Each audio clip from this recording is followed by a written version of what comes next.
Bonsoir à tous et merci chaleureusement de votre présence. Nous sommes ravis de vous accueillir ce soir dans cette salle Saint-Joseph pour parler ce soir d'intelligence artificielle, de technologie, de prolifération d'appareils électroniques en tout genre et de toute la place que ces objets, ces techniques, ces objets de calcul prennent dans notre vie. Face au développement incroyable des sciences, de l'intelligence artificielle, le pape François exhorte les chrétiens de toutes les confessions à se mobiliser en engageant une réflexion profonde, capable de renouveler la pensée et les choix à faire, et de glisser au passage, il n'est pas possible de réagir uniquement par le déni et la critique. Il met en garde contre le spectre d'un nouvel esclavage imposé par les algorithmes.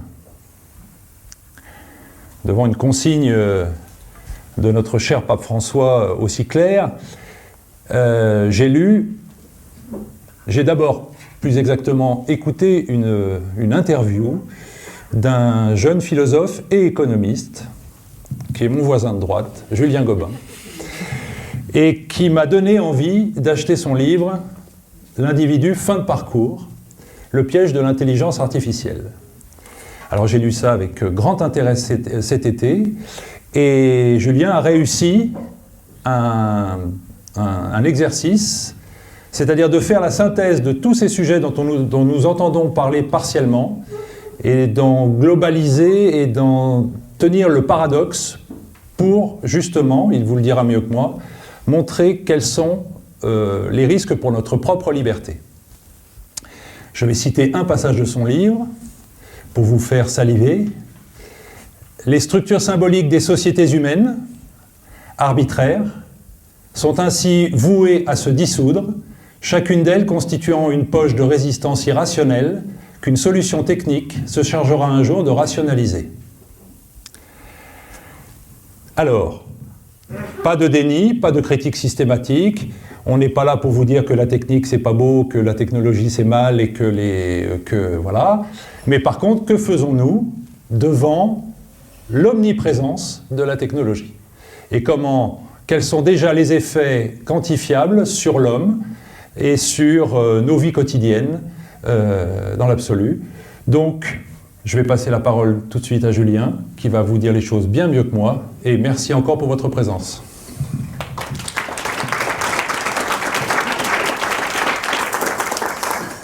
Bonsoir tout le monde, bonsoir à tous. Avant toute chose, est-ce que vous m'entendez correctement? Puisque c'est quand même, je risque d'être parti pour une petite heure de monologue, alors autant que tout soit bien posé. Ce soir, je vais vous parler d'une contradiction fondamentale que nous avons et que peut-être nous percevons et que vous percevez dans la société.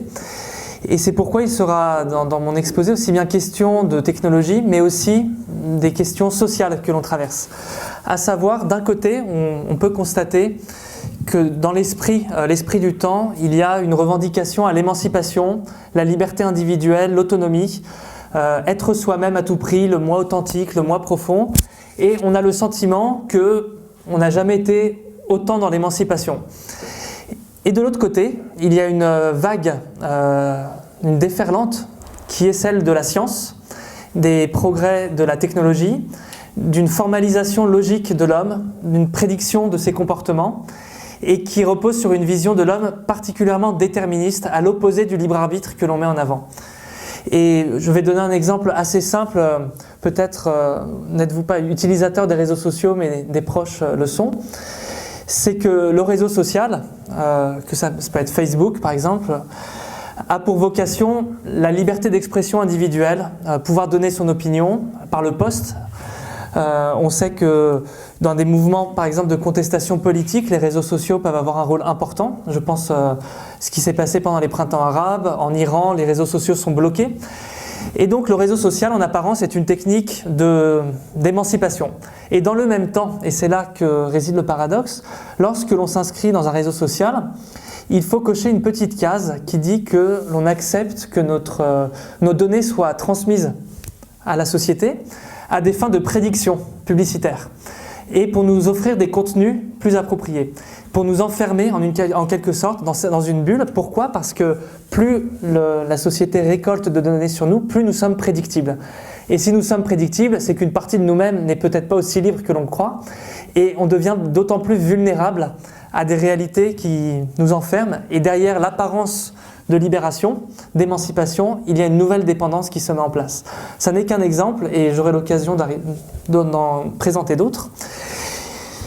La leçon que je vais, la morale de toute cette histoire que je vais développer, c'est que derrière les promesses d'émancipation qu'apporte la technologie et qui va dans le droit fil de notre civilisation, se construisent de nouvelles dépendances qui ne sont pas visibles à première vue et qui en réalité, d'ailleurs on commence à ressentir un enfermement technologique, mais l'algorithme construit des fers que l'on ne perçoit pas, dans le sens où on pense utiliser pour la libération individuelle, le GPS par exemple, favorise l'autonomie et dans le même temps nous fait rentrer dans de nouvelles chaînes. Donc ça sera un peu le fil directeur de cette présentation. Et pour l'illustrer de façon métaphorique, j'utilise une petite métaphore pour traduire ce changement que l'on traverse, qui est à mon sens un changement civilisationnel. Il y a chez les insectes une certaine catégorie qui passe par le stade de la métamorphose. Vous avez tous les insectes qui ont soit la larve, soit la chenille. Ensuite, il y a le cocon ou la chrysalide. Et ensuite, l'état mature qu'on appelle l'imago. Et au cours de cette phase de métamorphose, tout le corps de l'insecte se dissout et se digère lui-même pour créer des nutriments qui vont nourrir des cellules souches qui donneront place au nouvel insecte. Et le fil directeur sera de se demander si on ne peut pas utiliser finalement cette métaphore pour penser notre monde aujourd'hui, puisque nous parlons beaucoup de sociétés individualistes, non pas forcément au sens d'égoïste, mais plutôt dans le sens d'autodétermination, à l'encontre des grandes structures qui pouvaient être celles du cadre social, de la tradition, de la religion. Et tous ces nutriments individus qui ne se déterminent que par eux-mêmes seraient ce nutriment dissous. Et la question sera de se demander quelles seraient les cellules qu'il viendrait nourrir pour imaginer la prochaine civilisation. En quoi l'individu n'est qu'une phase transitoire peut-être d'un mécanisme enclenché depuis assez longtemps et qui suit un certain cours. Alors évidemment c'est une métaphore, mais ça peut aider à comprendre un peu mieux le processus. Le premier processus est celui de la dissolution, celui de la chenille qui rentre dans un processus de chrysalide. Ce processus est celui qui est enclenché, à mon sens, à la période des Lumières, au XVIIIe siècle, une période des Lumières qui est fondatrice de notre époque et qui a des principes particulièrement louables et qui, je pense, auxquels beaucoup d'entre nous adhèrent, mais qui peut avoir dans ses conséquences à long terme des effets inattendus. Dans le principe, la philosophie des Lumières, c'est un moment où on postule l'existence de l'homme, de l'individu, indépendamment de son inscription dans la société.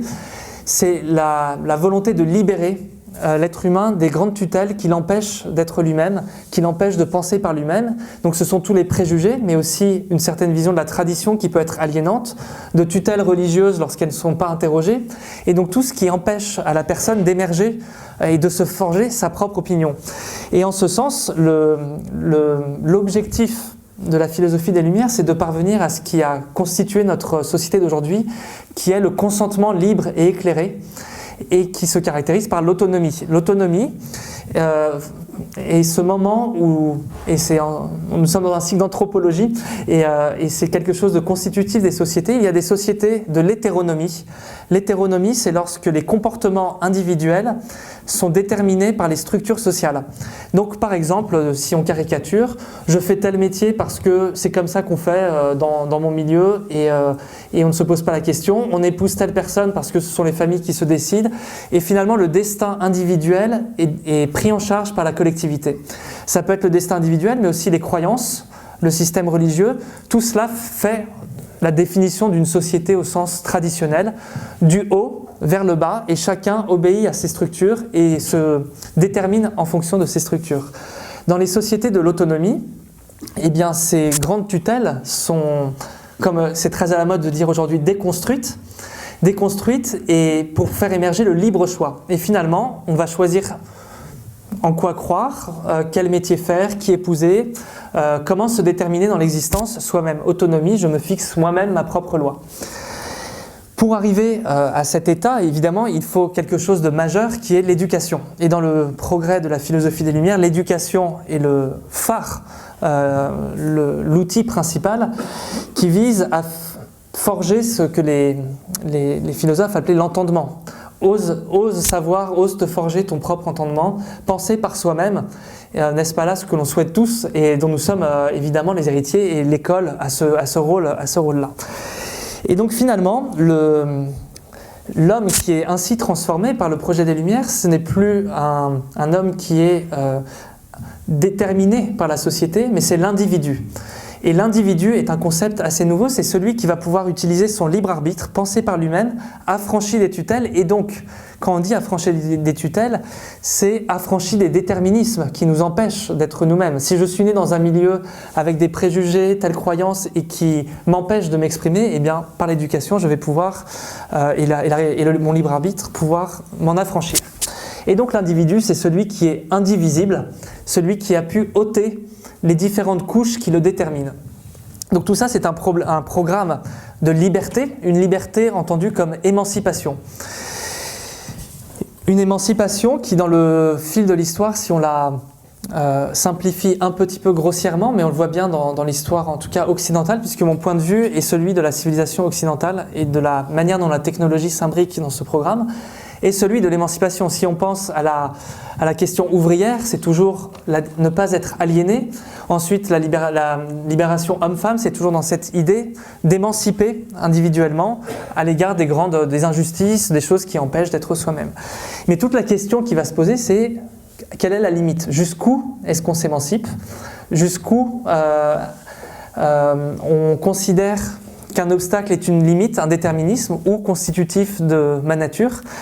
Et là, il y a deux grandes écoles qui peuvent s'opposer. Une qui est l'école du philosophe Emmanuel Kant, pour qui la libération, l'émancipation, l'entendement a pour vocation à nous projeter dans la société et à faire partie du corps collectif.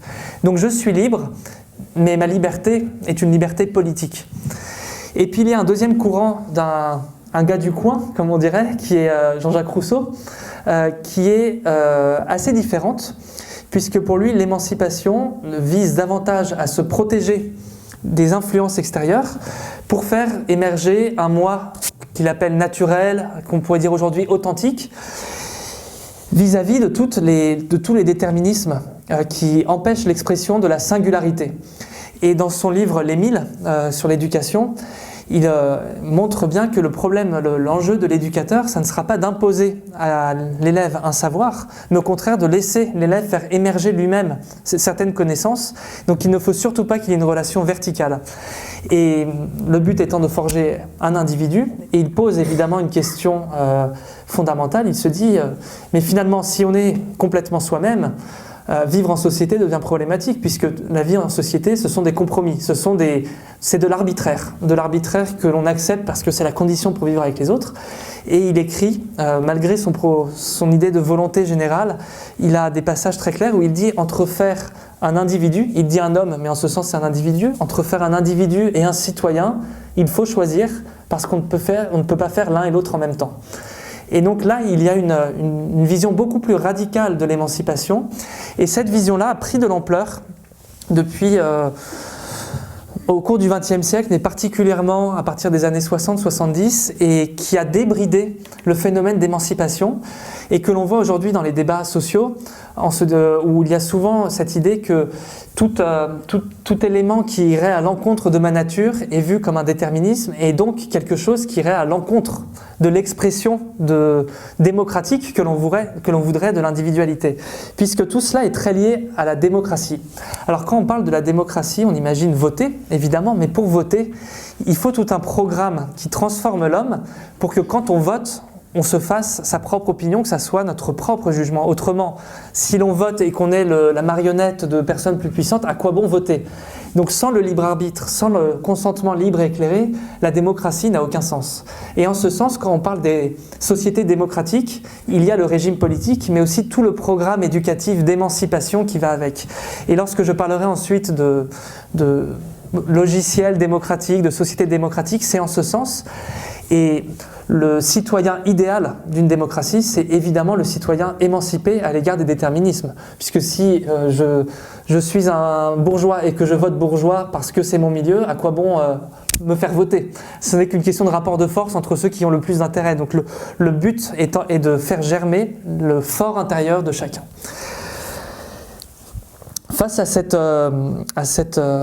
histoire que l'on a, donc les grands combats plus ou moins ont été gagnés. Il y a encore des combats pour l'émancipation, mais aujourd'hui se pose la question des limites. Jusqu'où un obstacle devient une oppression vis-à-vis de ma nature. Et nous sommes dans une époque, je pense que cela ne nous a pas échappé, où le ressenti et l'émotion sont extrêmement puissants, prennent beaucoup de place dans le débat. Et on peut considérer ce ressenti comme finalement pour les citoyens comme le signal que nous sommes arrivés au cœur de notre fort intérieur. Puisque si on note notre appartenance familiale, la tradition, notre milieu social, qu'est-ce qui reste quand on note tous les déterminismes? Il reste une pure émotion, un ressenti qui est le signal de l'authenticité.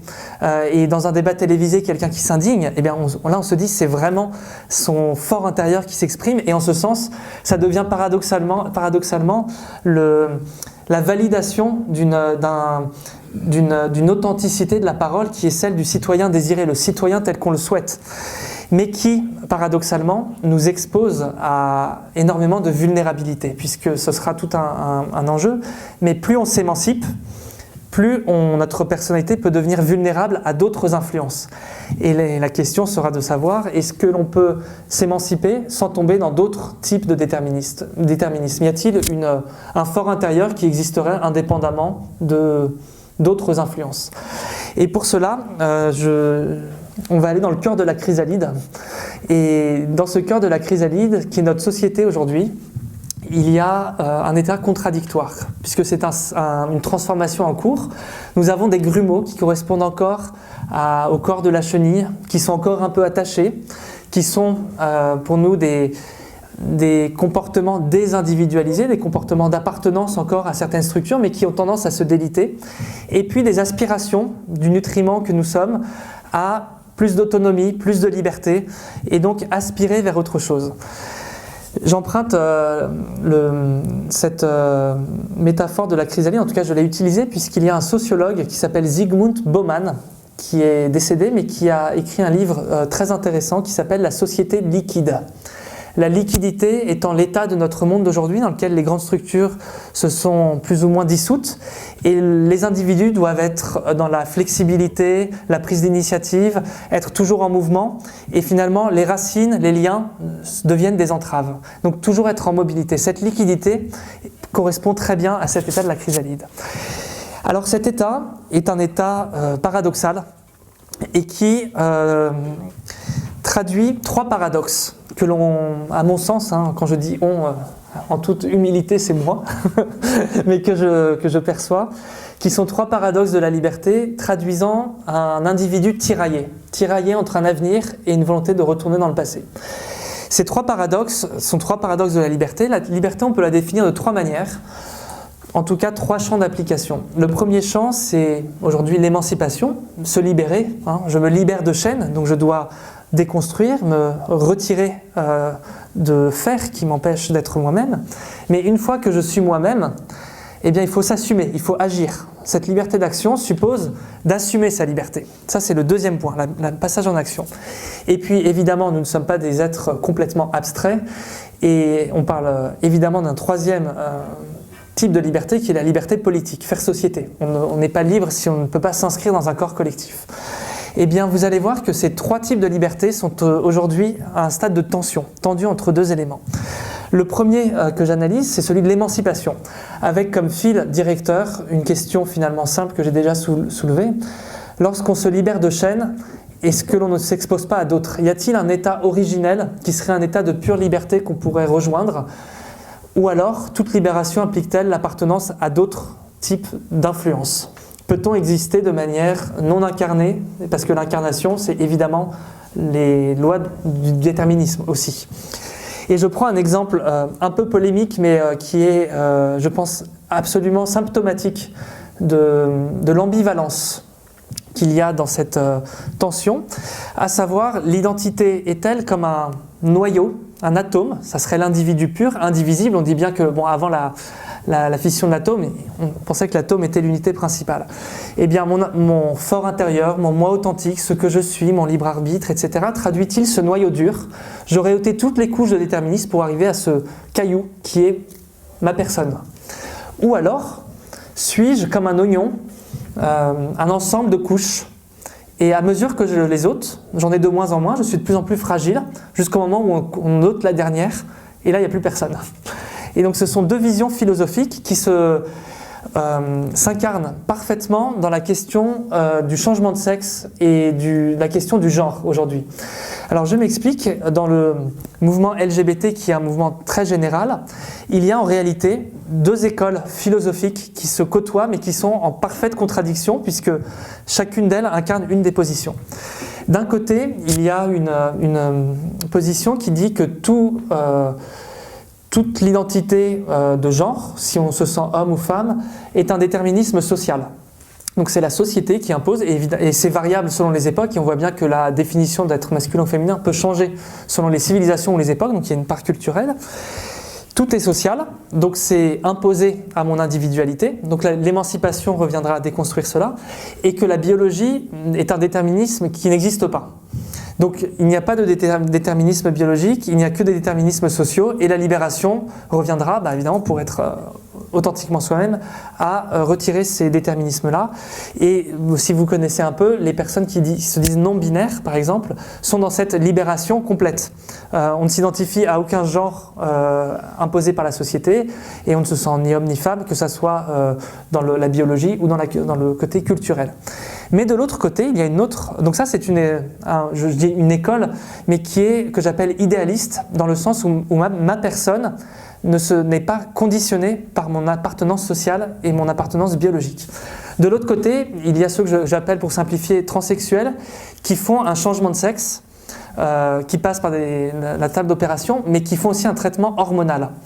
Et là, c'est beaucoup plus intéressant parce qu'en faisant le traitement hormonal, il y a un déterminisme biologique qui rentre en ligne de compte. Alors, si je me sens, par exemple, femme, pourquoi passer par un traitement hormonal? Quelle est la plus-value? Il y a une plus-value qui est de changement physique pour être moins discriminé, parce que si on se comporte comme une femme, on peut avoir un regard, mais un regard réprobateur.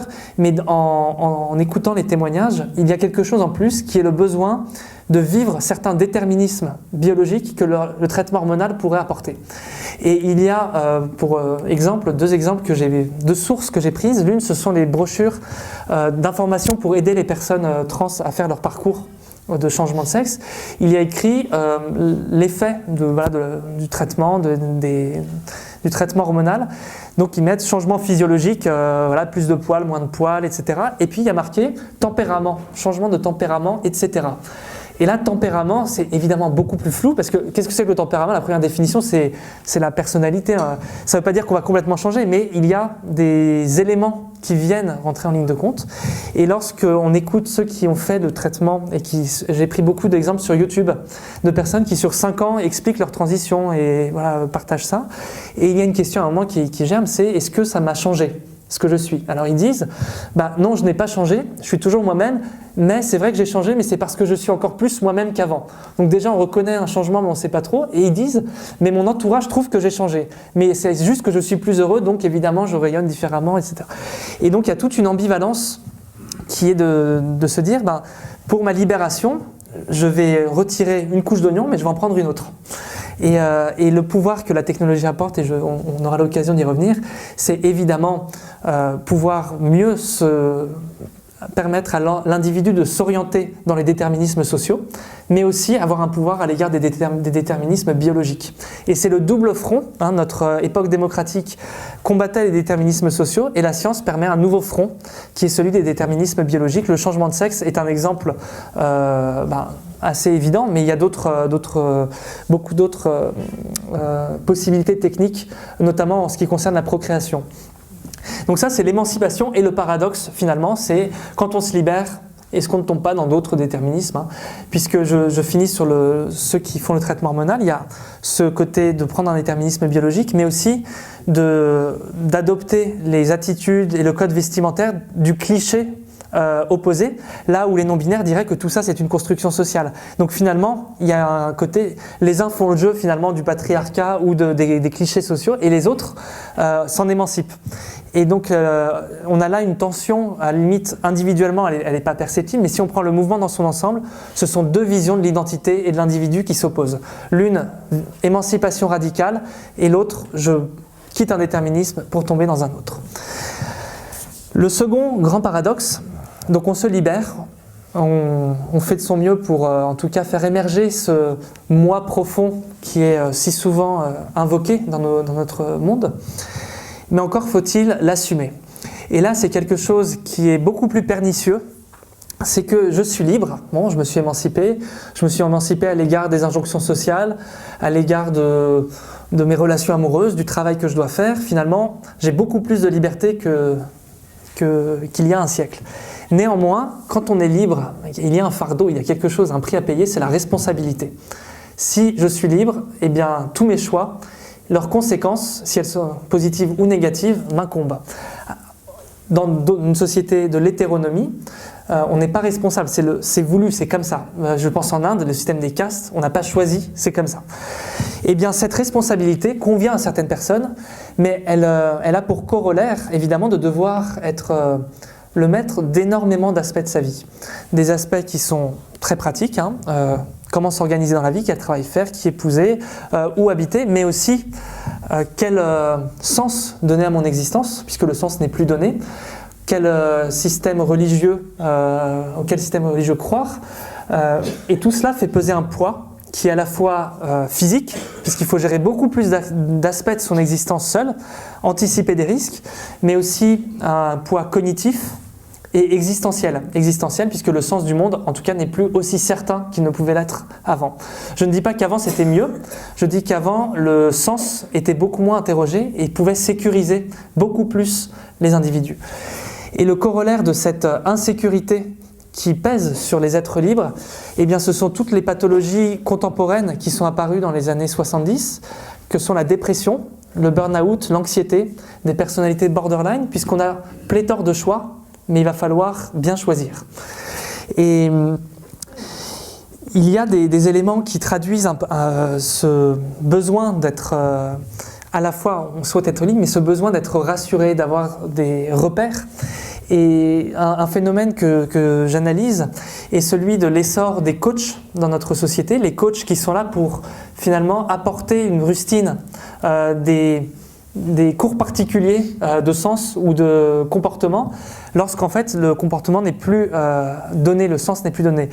Et le développement personnel dans nos sociétés a explosé ces 15 dernières années. Les premières ventes en librairie, ce sont des livres de développement personnel.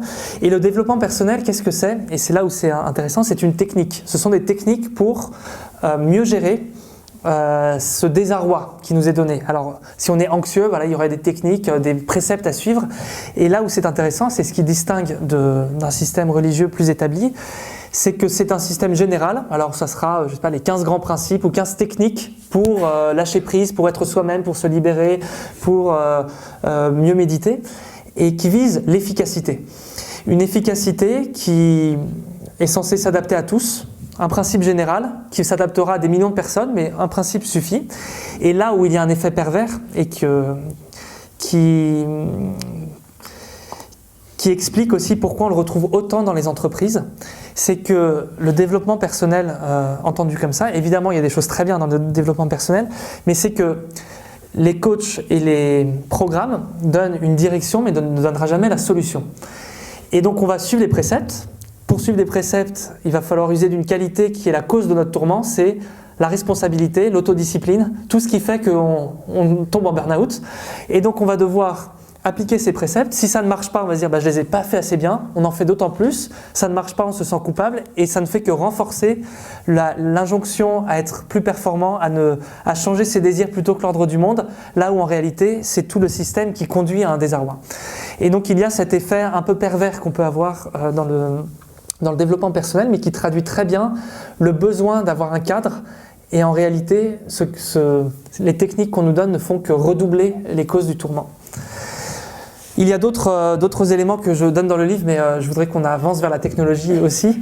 Mais je parle de tout ça pour montrer que la technologie s'inscrit dans un cadre civilisationnel qui n'est pas anodin, qui a une trajectoire d'émancipation individuelle, qui explique pourquoi on utilise la technologie pour servir cette valeur. Si on était en Chine, par exemple, où les valeurs ne sont pas les mêmes, la collectivité est beaucoup plus importante, la technologie n'a pas tout à fait le même usage. Donc là, je me centre sur notre civilisation actuelle.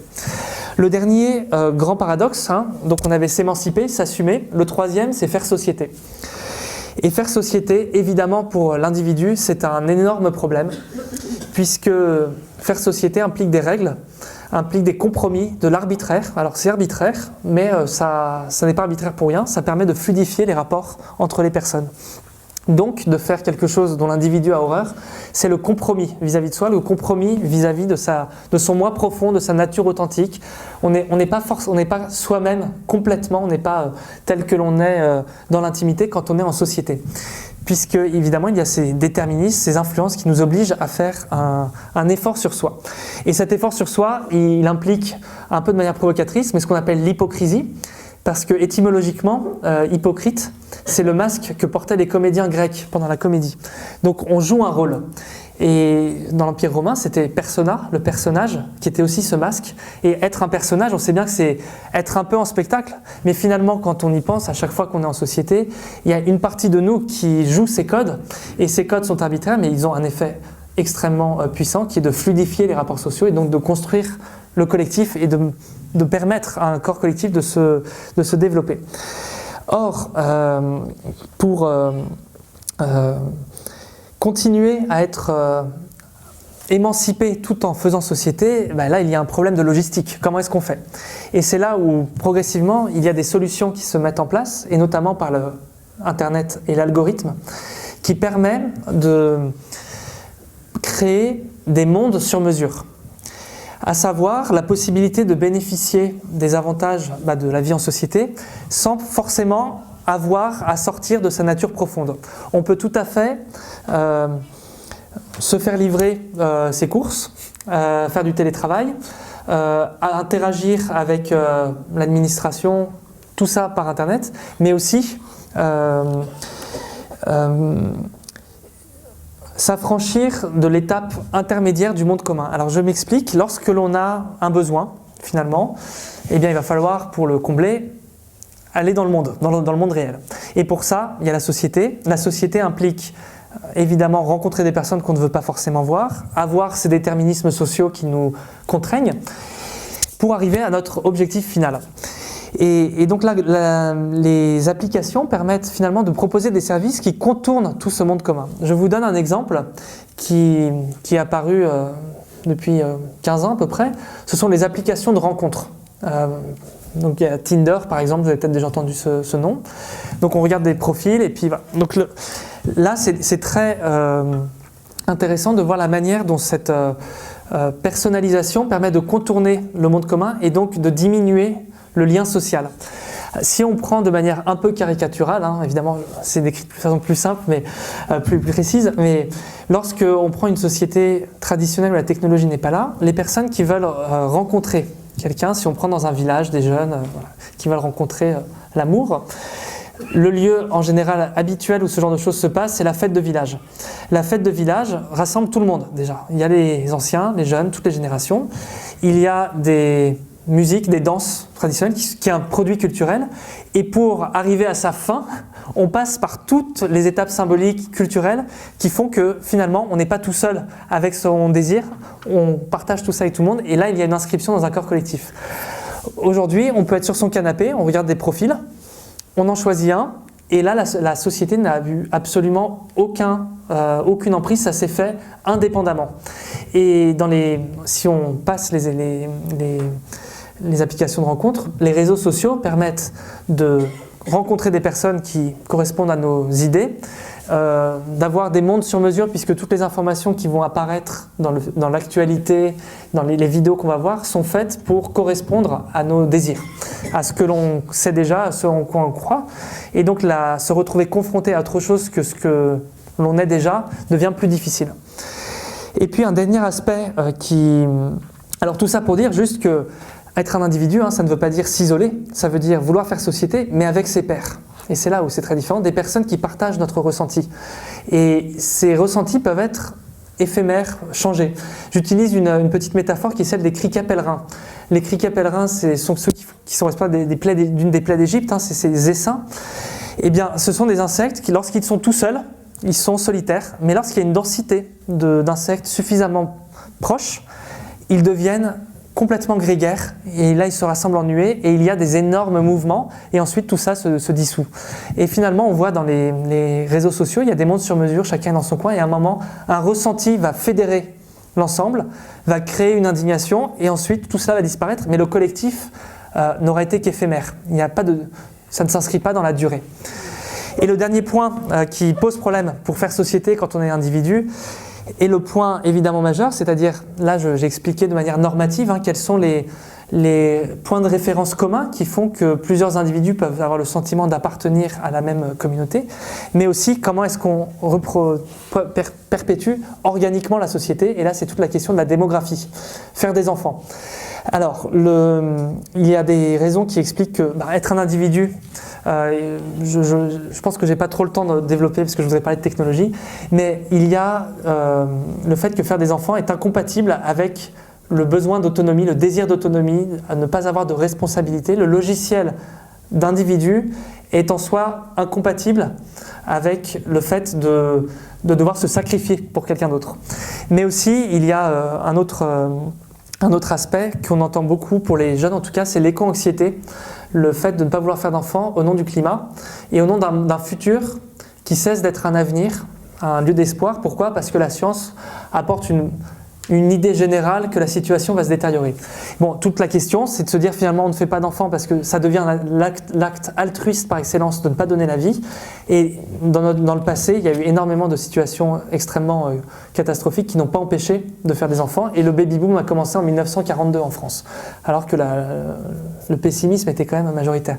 Et là, j'avance une hypothèse, mais sur laquelle on reviendra, c'est que notre société aujourd'hui a écarté la mort de notre champ d'existence. En gros, la mortalité infantile a énormément diminué, la mortalité en couche pour les femmes est très basse, et finalement, on n'est confronté à la mort que très tard.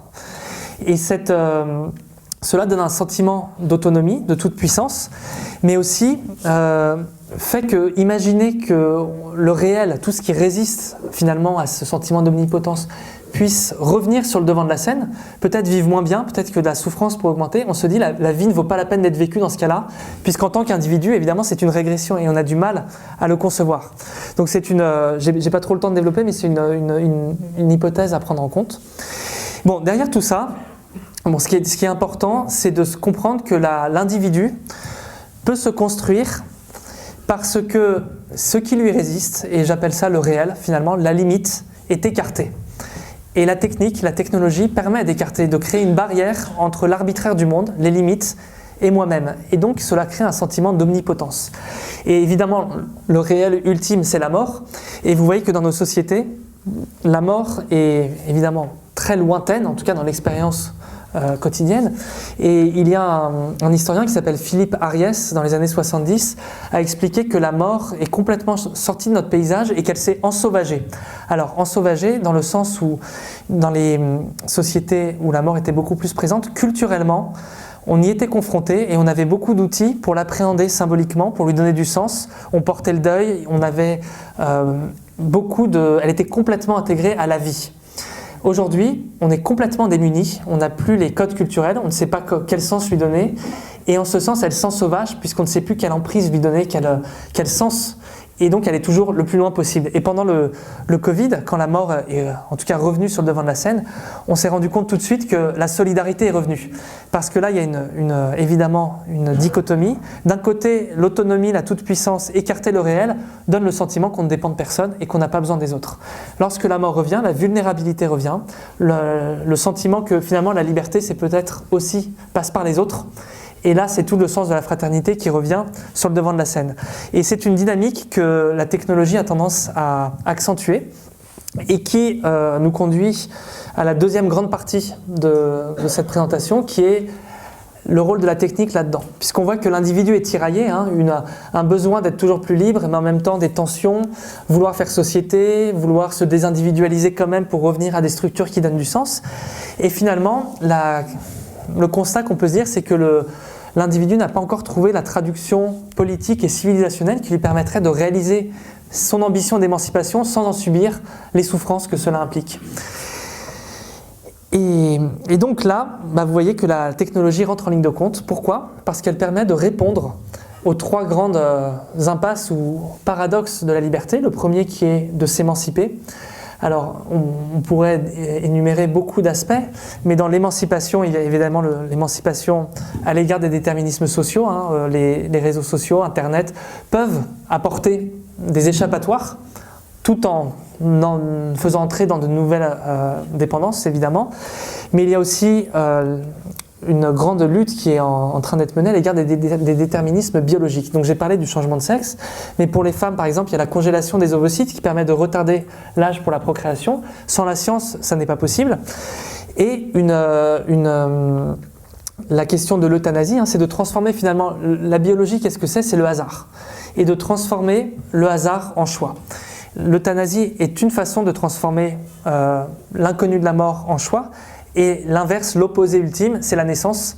Et ça, c'est un point sur lequel je voudrais attirer votre attention, puisqu'il y a un retour, en tout cas une nouvelle forme insidieuse de l'eugénisme. L'eugénisme, c'est étymologiquement la bonne naissance.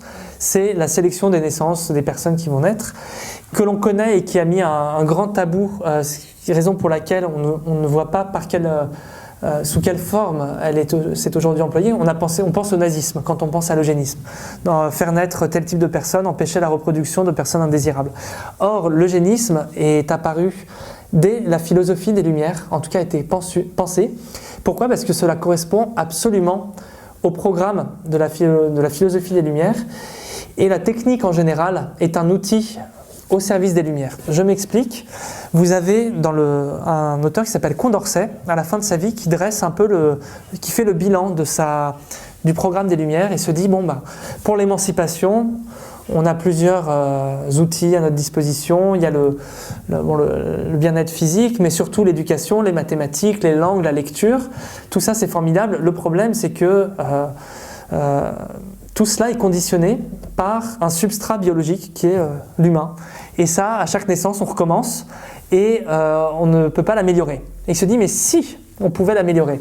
Au même titre que quand on fait des croisements de chiens, il y a des chiens qui sont dociles, on les fait se reproduire et ça fait des races plus dociles, d'autres plus vives, etc. Est-ce que si on faisait la même chose pour les hommes, finalement, ça serait au service du progrès de l'être humain. Un être humain plus intelligent, plus moral, plus sociable. Si on avait le choix, est-ce qu'il faudrait le faire ? Et il dit, bien évidemment, il faudrait faire. C'est une technique de plus, au même titre que l'éducation, pour le grand projet du progrès de l'espèce humaine. Et on voit que la technologie aujourd'hui s'inscrit parfaitement dans ce programme desquels nous sommes héritiers, puisque ça permet de poursuivre l'idée de progrès par d'autres moyens, par la technique. Et seulement, nous ne sommes plus exactement à la période des Lumières, puisque les Lumières l'idée de progrès a été battue en brèche, notamment avec la Seconde Guerre mondiale, la décolonisation, la crise écologique, tous les principes qui faisaient le progrès ont quand même été beaucoup remis en cause. En revanche, reste de tout ce programme non plus un cap, mais simplement l'idée de s'émanciper, sans programme. Et cette émancipation sans programme qui caractérise le libéralisme, il y a le système économique, mais aussi un système philosophique qui est que ça n'est pas à l'État ou à l'institution de vous dire ce que vous devez faire, parce que finalement, bien malin, celui qui peut dire pour tout le monde qu'est-ce qu'une vie bonne, c'est à chacun de se déterminer, parce que chacun est mieux placé pour le savoir. Et donc l'eugénisme aujourd'hui est un eugénisme libéral, puisque donc je vais parler d'une capacité d'une technique qui permet cet eugénisme, qui s'appelle les scores polygéniques.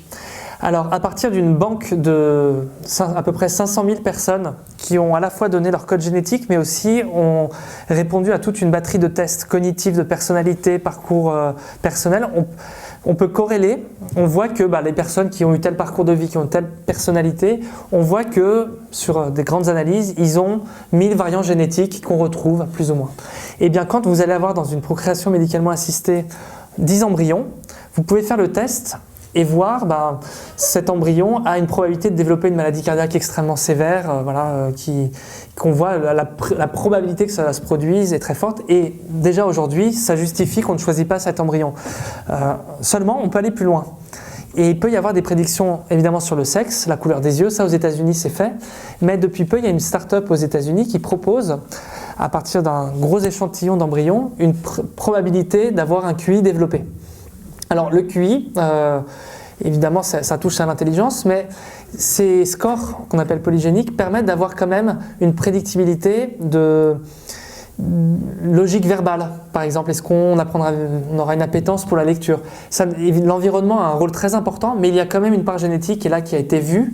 Et pour le savoir, il y a eu des études sur des vrais jumeaux qui ont le même patrimoine génétique, qui ont été séparés à la naissance pour des raisons de la vie, dans des environnements sociaux extrêmement différents, des expériences de vie extrêmement différentes, mais on trouve des invariants. Et ces invariants-là se retrouvent dans leur patrimoine génétique, ce qui permet d'identifier des traits qui jouent dans ce que l'on est, qui n'expliquent pas tout bien évidemment, mais qui permettent de jouer là-dessus. Et une étude aux États-Unis, un grand sondage, a montré que 38% des Américains seront prêts à faire ça si cela augmente la chance que leur enfant intègre une grande université, que cela passe de 3 à 5%, ce qui n'est pas beaucoup. 38% sont d'accord. Et on voit que quand il y a eu la question de la fécondation in vitro aux États-Unis, avant que cette loi ne passe, je crois que c'était 80% qui étaient opposés. Une fois que c'est passé, 60% étaient d'accord, et aujourd'hui c'est 90% plus ou moins. Donc en fait on peut se dire qu'il y a un tabou moral, on ne veut pas, et puis le jour où ça passe, finalement l'acceptabilité est beaucoup plus grande. Et donc cet eugénisme se fait selon le libre vouloir de chaque parent, puisque finalement dans l'esprit libéral, qui se comprend, eh bien on peut dire moi pour mes enfants je souhaite la meilleure éducation possible, une meilleure école, et puis il va aller au conservatoire et puis il va faire du sport parce que je veux qu'il y ait le maximum d'opportunités pour une vie épanouie. Eh bien si les gènes peuvent aussi apporter un petit plus, quand bien même à la limite ça serait que 0,1%, autant mettre toutes les chances de mon côté. Et donc ce qui est intéressant, c'est de voir que d'un côté, il y a une baisse de la fécondité dans notre société. Aujourd'hui, c'est 1,68 ou 1,62 enfants par femme. C'est les chiffres de l'INSEE cette année. Donc, c'est le taux le plus bas depuis la fin de la Seconde Guerre mondiale. Et au même moment, des possibilités de sélection d'embryons qui, à mon avis, vont se développer puisque la procréation est de plus en plus tard dans nos sociétés, donc passe par l'environnement médicalisé. Et l'environnement médicalisé permet le tri d'embryons. Et où s'arrête la limite entre simplement éliminer une maladie gênante du petit plus qui fait que sur 5 embryons, on prend celui qui a le maximum de potentialité. Ça, c'est dans l'idée d'avoir un pouvoir sur la biologie. Le second, c'est pour évidemment s'assumer davantage. Je parlais de ce deuxième problème, être soi, gérer cette autonomie. Alors là, c'est assez simple, mais tous les outils technologiques ont un usage majeur dans notre société, c'est d'être plus efficace, de mieux gérer sa vie, d'être plus autonome. Le GPS, le téléphone portable, on peut gérer énormément d'aspects de sa vie.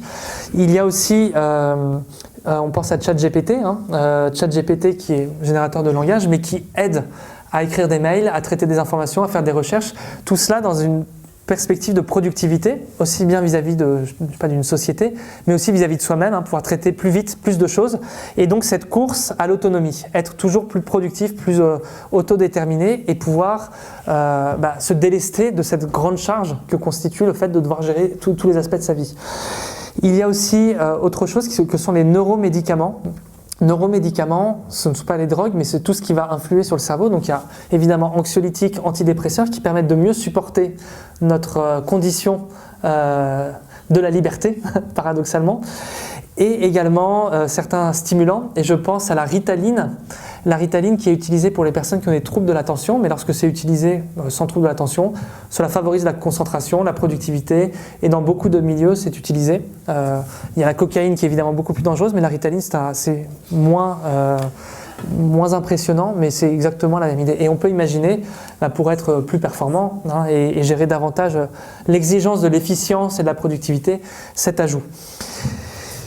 Et puis, bon, à terme, avoir l'implant neuronal, mais ça c'est un peu de la science-fiction pour l'instant, mais l'implant neuronal d'Elon Musk, qui pour l'instant est utilisé pour les personnes tétraplégiques ou pour redonner la vue à des aveugles, qui fonctionne pour les personnes tétraplégiques qui peuvent jouer à des jeux vidéo, écrire des textes, et à terme, l'ambition, une fois que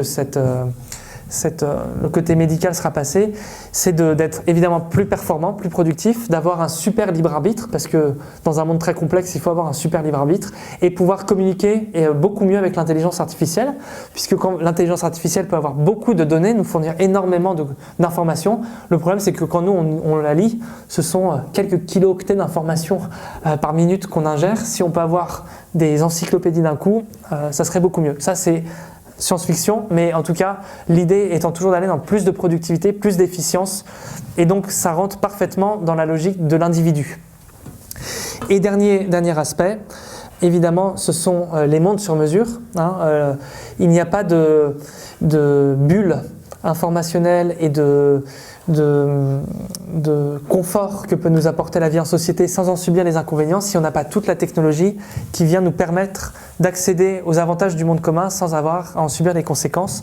Et le but ultime derrière tout ça, c'est le métaverse qui est la réalité virtuelle.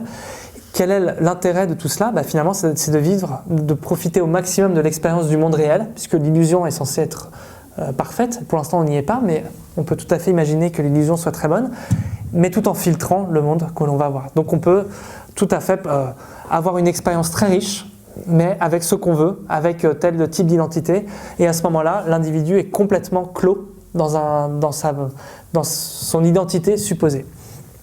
Alors derrière tout ça, il y a le sentiment que la technique va venir au secours de l'individu, lui permettre d'être toujours plus émancipé, toujours plus lui-même.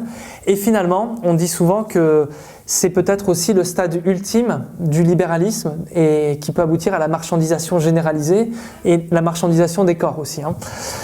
Et effectivement, il y a cet aspect, mais si on s'arrête là, on perd, à mon sens, le vrai basculement qui est à l'œuvre. Ça va. Le vrai basculement, c'est que derrière cette promesse d'émancipation, il y a en réalité une négation de ce qui fait le libéralisme, qui est le libre arbitre. Puisque pour signer un contrat, en son fort intérieur, le consentement libre et éclairé, pour voter pour un candidat, à chaque fois que l'on a une action en tant que citoyen ou contractuel, c'est parce qu'on est supposé libre, qu'on a un consentement libre et éclairé. Or, est-ce que ce consentement libre et éclairé va encore exister ? Théoriquement, par les avancées de la science, parce qu'on voit qu'on est souvent l'objet de plein d'influences. Est-ce qu'on peut vraiment se faire sa propre opinion ? Est-ce que l'environnement que l'on a ne devient pas trop complexe pour exercer ce consentement libre et éclairé ? A-t-on les moyens cognitifs de l'exercer ? Et puis, en aura-t-on encore envie ? Et ça, c'est une question que je vais soulever et qui traduit un changement de civilisation. Une civilisation à plusieurs volets, mais il y en a deux sur lesquels je vais insister. Le premier, c'est un certain langage, une certaine langue, et le second, une certaine valeur. Le langage, c'est, dans notre société et dans toutes les autres civilisations, c'est le langage symbolique. On utilise des mots. Alors si je dis la vie, Dieu, etc., on n'en fait pas l'expérience immédiate, c'est le principe du symbolique, ça renvoie à une réalité qu'on ne voit pas, qui a un défaut, c'est l'ambiguïté. Il y a peut-être autant de définitions de ce qu'est le bonheur qu'il y a de personnes, ce qui fait qu'on a du mal à se mettre d'accord en société, c'est l'objet des débats, de la démocratie, de l'échange. Mais cela ouvre à des réalités qui sont porteuses de récits. Par opposition à cela, il y a un nouveau langage qui déferle dans notre société, qui est un langage de l'efficacité qui se traduit par le nombre, par le ratio, par le calcul, par la logique, qui est un langage non plus vertical mais horizontal.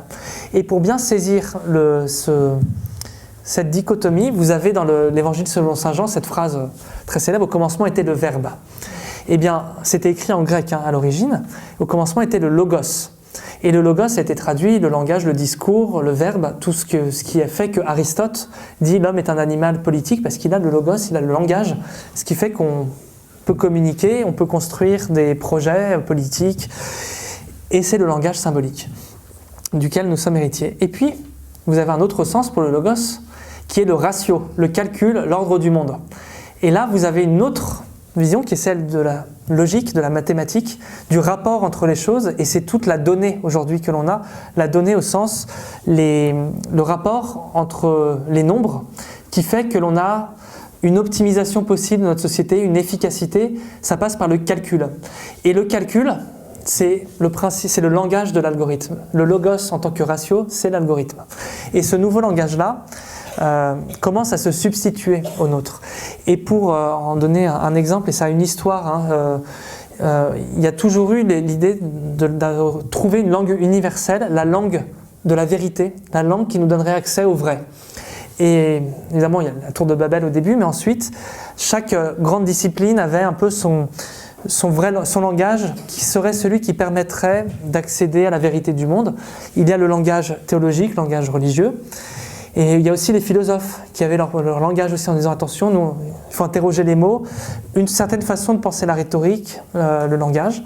Et puis, il y a le langage qui est apparu, celui des mathématiques, qui prétend aussi connaître les lois du monde, mais qui ne prétend pas pouvoir connaître le divin. Et donc chacun se retrouve un peu à sa place. Chacun son précaré. Et puis, il y a eu un philosophe qui s'appelle Leibniz, qui a imaginé, on est au XVIIe siècle, XVIIe, XVIIIe, il se dit, mais finalement, est-ce qu'on ne pourrait pas avoir une langue universelle, la langue juste, une langue parfaitement logique, qui permettrait de répondre à tous les énoncés, finalement, la juste langue. Parce que finalement, le problème de la vérité, c'est pas qu'elle n'existe pas, c'est qu'on n'a pas le bon langage pour y accéder.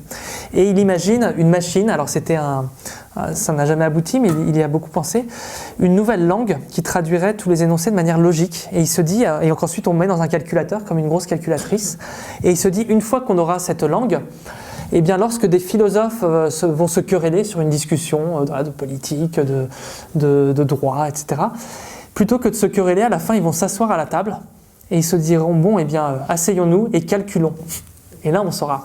Et vous voyez qu'aujourd'hui, si vous vous querellez à table, je suis sûr que certains d'entre vous ont dit, bon, on va vérifier sur Google. Ou, si on est plus avancé, on va regarder sur ChatGPT. Et derrière tout ça, c'est un algorithme, c'est du calcul, qui apporte, non pas qui a inventé la solution, mais en tout cas pour ChatGPT, qui maintenant, par des calculs beaucoup plus poussés, apporte une solution très vraisemblable. Et la question n'est peut-être pas de savoir si elle est vraie à 100%, mais c'est si c'est elle qui fait autorité. Et ce calcul, on le retrouve maintenant au quotidien. C'est devenu le vrai langage. Voilà. Okay, évidemment, quand ChatGPT ou Google met des mots, le mot n'est que l'apparence du symbolique. En réalité, ce sont des chiffres qui sont derrière, des chiffres qui pour l'algorithme ne signifient rien. Donc c'est le langage du ratio qui produit du sens pour nous. Et il y a une substitution du langage. Le deuxième grand changement, derrière ce langage de la logique et du ratio, aujourd'hui fait loi. Et on voit en politique, souvent ce sont les études, les statistiques qui viennent décider de direction qu'on peut donner, puisque ce langage-là est très efficace. Et l'idée n'est pas de dire que c'est n'importe quoi, mais il fait autorité par rapport au symbolique. Et vous voyez la place qu'occupaient les sciences, la philosophie autrefois, était une place prédominante. Maintenant, évidemment, le philosophe n'a pas ce langage, et il est beaucoup moins efficace dans la société. Et ça peut être pour un bien aussi, parce qu'il y a des choses qui doivent être gérées efficacement, mais c'est un langage qui n'a plus le même crédit qu'autrefois. Le deuxième grand changement, c'est un changement de valeur. Et à mon sens, c'est la fin du libre arbitre, au profit du bien-être. Et là, je vais m'expliquer. D'abord, fin du libre arbitre, puisque ce langage du ratio, de l'efficacité, est très tributaire d'une certaine vision de l'homme qui est apparue dans les années 40-50, qui est la cybernétique. Et alors la cybernétique, peut-être que vous avez en tête ça, parce qu'on pense au cyborg ou des choses comme ça, ou Internet, mais en réalité, la cybernétique, c'est une vision du monde qui envisage les êtres vivants et les machines exactement de la même façon. Il n'y a pas de différence de nature. Les deux sont des systèmes qui traitent l'information de manière logique par des portes d'entrée, comme un circuit informatique, le cerveau avec ses neurones trie, pour accomplir une action de manière la plus efficace possible. Et donc quand vous avez, et c'était les débuts de la cybernétique, quelqu'un pendant la guerre qui va abattre des avions allemands, il est sur son canon, qu'est-ce qu'il fait? Il voit l'avion passer, l'information arrive, musculairement, nerveusement, il y a des portes assez logiques qui se mettent en place dans le corps humain, il va orienter son tir, il rate, l'information revient et il s'adapte jusqu'au moment où il atteint sa cible ou non. Et bien, finalement, on s'est dit, tout cela pourrait être automatisé. Et on va créer une machine dont le but n'est plus... alors l'être humain, quand il est en phase de tir, c'est d'abattre l'avion, mais il y a aussi la survie. Mais là, c'est juste d'abattre l'avion. Et on reproduit la même chose. Et à ce moment-là, de manière automatique, on a une machine qui a un but. Au même titre que les êtres humains, les êtres vivants ont un but, le plus simple d'entre eux peut être la survie. Et bien, tout cela, c'est exactement la même chose. Vous avez un thermostat, un radiateur. Son but, c'est d'arriver à 20 degrés. L'information revient.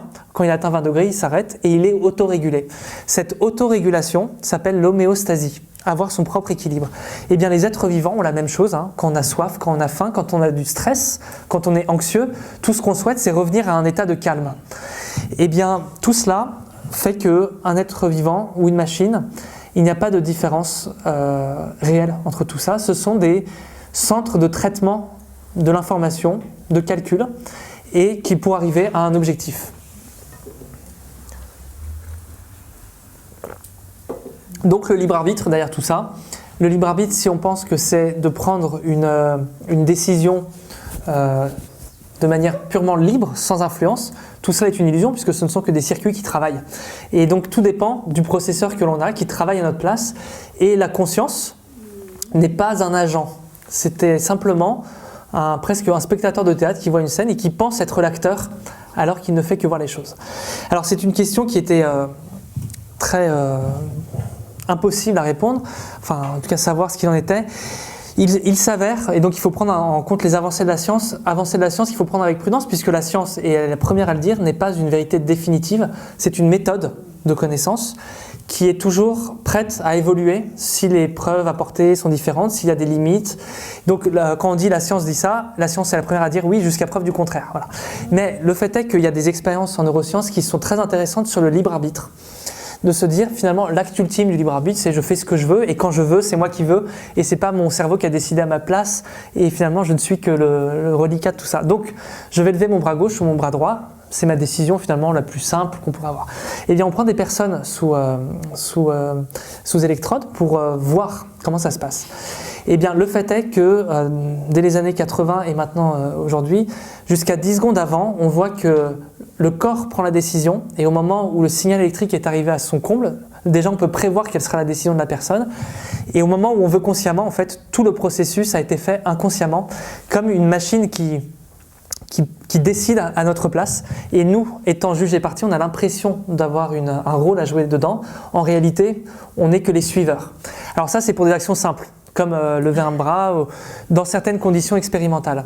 Mais le fait est que les avancées de la science vont plutôt dans ce sens. Partout où à chaque fois où on regarde, ça diminue la part de ce libre arbitre sur lequel on s'est beaucoup construit dans notre civilisation. Ça ne veut pas dire qu'il n'existe pas, il y a beaucoup de zones évidemment mystérieuses, mais ça va plutôt dans ce sens puisque le langage de la science est évidemment celui de l'explication. Bon, si on dit tout ça, ça reste finalement un débat assez théorique puisque dans l'expérience quotidienne, on a quand même le sentiment d'être assez moteur de nos actions. Ça vous fait une petite pause. Eh bien, dans les faits, où est-ce qu'on en est? Et finalement, libre arbitre pur ou pas, ce qui compte, c'est l'autonomie, le consentement libre et éclairé, pouvoir être le moteur de ce qu'on veut et ne pas être la marionnette. Bon, et sur ce point, pour être assez rapide, il y a 3 domaines sur lesquels notre libre arbitre tend à être battu en brèche par la technique. Le premier, c'est en amont de notre décision. Quand on se forge une opinion, évidemment, pour qu'elle soit libre et éclairée, il faut que ça soit notre propre décision, qu'on ne soit pas manipulé. Or, le problème de la personne manipulée, c'est qu'elle ne le sait pas, et elle dit je veux ça librement, mais en réalité, on est manipulé. Et avec tout le déferlement de la fausse information, du potentiel de manipulation que constituent les algorithmes, se faire sa propre opinion devient de plus en plus difficile. Et je prends l'exemple souvent on a beaucoup parlé du complotisme dernièrement. Donc c'est de tomber dans des phénomènes de manipulation ou de fausse information, mais en réalité, quelqu'un de complotiste, quel que soit l'objet, le but premier, c'est de penser par soi-même, d'avoir son libre arbitre, de ne pas être manipulé par un média dominant qui a effectivement beaucoup de défauts aussi. Or, faire ça, on peut se dire, mais bon, je me fais ma propre opinion, mais finalement, je suis très vulnérable parce que le monde est devenu extrêmement complexe. Les choses changent vite et notre faculté cérébrale n'est peut-être plus adaptée à l'environnement extrêmement changeant, fluctuant et compliqué dans lequel on évolue. Et se faire sa propre opinion devient beaucoup plus difficile. Donc le libre arbitre est-il encore en mesure de résister à ça? Je donne une étude qui est sortie en mars. C'est à l'EPFL en Suisse. ChatGPT a un pouvoir de manipulation. Donc on vous donne une question simple de société, les réseaux sociaux, est-ce que c'est bien ou mal? Est-ce que la guerre c'est bien ou mal? Voilà, des choses ouvertes. Eh bien, entre un être humain qui dialogue avec un humain et ChatGPT, si ChatGPT et l'humain ont 4 informations ou 5 sur la personne, donc milieu social, quelques informations précises, ChatGPT arrive à convaincre 84% mieux qu'un être humain la personne, donc l'interlocuteur.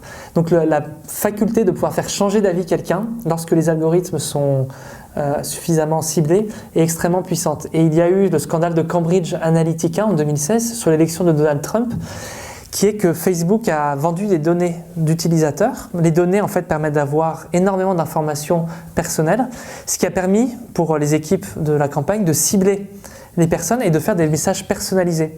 Et entre un homme politique qui s'adresse à 1 million de personnes avec sa voix, son discours, et un mail décliné 1 million de fois en fonction des caractéristiques de chaque personne pour trouver l'argument juste, il y a une très grande différence. Et donc la démocratie et le libre arbitre a-t-il encore un sens quand on est aussi vulnérable à la manipulation? Ça, c'est un premier point. Le second point, c'est en aval de la décision. Donc combien même j'ai mon libre arbitre, encore faut-il, il y a pensé par soi-même, mais encore faut-il pouvoir agir. Et il y a 2 aspects. L'un qui est un peu théorique pour nous, mais qui peut prendre de l'ampleur, c'est la surveillance généralisée. Les vidéosurveillances permettent de savoir un peu tout ce qu'on fait. Et donc il y a un phénomène d'autocensure qui peut se mettre en place, ne pas dire certaines choses, ne pas avoir certains comportements, qui peut se trouver dans des régimes totalitaires. Nous, ça se développe et on ne se sent pas vraiment encore exposé à ça. En revanche, peut-être qui est important, c'est que pouvoir agir librement, c'est avoir plusieurs options de choix, d'action lorsqu'on veut faire quelque chose. Et dans un environnement où la technique avance, la technique ce sont les objets techniques, mais c'est aussi une certaine structure de la société qui est rationalisée, qui est rendue bureaucratique, où les process sont généralisés parce que tout doit devenir efficient, optimal. Et quand c'est optimal, il n'y a pas 36 solutions, il faut suivre le bon chemin. Et je pense à cette perte dans la réalisation de ce qu'on veut faire. Ça a dû vous arriver si vous voulez faire quelque chose, dire ah oui mais il faut aller sur tel site et puis il faut le mot de passe et puis ensuite il faut aller à tel endroit et on se retrouve pris dans un tunnel de portes d'entrée qui sont les portes d'entrée logiques comme un grand logiciel par lesquelles il faut aboutir pour arriver à un résultat qui pourrait être finalement assez simple si on n'était pas dans cette énorme structure. Je prends l'exemple du garagiste. Le garagiste, son objectif final, c'est de réparer la voiture. Il y a 15-20 ans, il pouvait bidouiller et s'en sortir. Aujourd'hui, il doit mettre une clé USB parce que les voitures sont complètement intégrées à ce système et son métier de garagiste, finalement, n'est plus du tout le même. Vous avez la même chose pour le banquier qui dit je voudrais bien vous accorder un prêt, mais le taux a changé, c'est le logiciel. Moi, j'ai aucune main là-dessus. Le logiciel, évidemment, il est extrêmement compliqué, l'algorithme à calculer.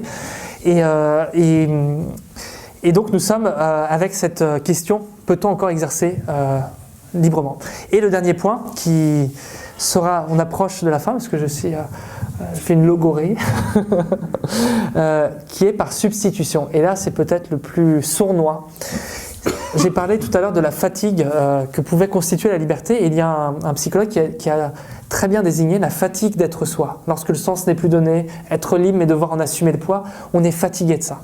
Eh bien, face à ce manque de repères, les intelligences artificielles aujourd'hui peuvent être utilisées pour simplifier des tâches. Donc déjà on délègue certaines tâches, mais à terme elles vont de ce rôle d'assistant, il y a aussi un rôle de conseiller qui va se mettre en place. Et le rôle de conseiller, c'est que vous avez toutes vos données, finalement vos appels téléphoniques, vos mails, votre santé, donc si vous avez des montres connectées, votre état physiologique, pour finalement dire au regard de ce que tu es, je te conseille plutôt de faire tel choix, d'aller à tel endroit. Il y a déjà ces algorithmes de recommandation sur beaucoup de choses qu'on a dans ceux qui utilisent des applications. On recommande en fonction de notre profil, mais là c'est un profil beaucoup plus affiné. Et cette recommandation va permettre de s'affranchir du libre arbitre. Alors si on conçoit le libre arbitre d'une certaine façon, c'est que l'objectif qu'on pourrait tous avoir finalement, c'est de chercher ce qui est bon pour nous, en tout cas une certaine vision du bonheur, de quelque chose qui pourrait ne pas être la douleur, mais de ce qu'on estime être bon pour notre épanouissement. Rares sont ceux qui volontairement vont chercher quelque chose qui serait forcément mauvais.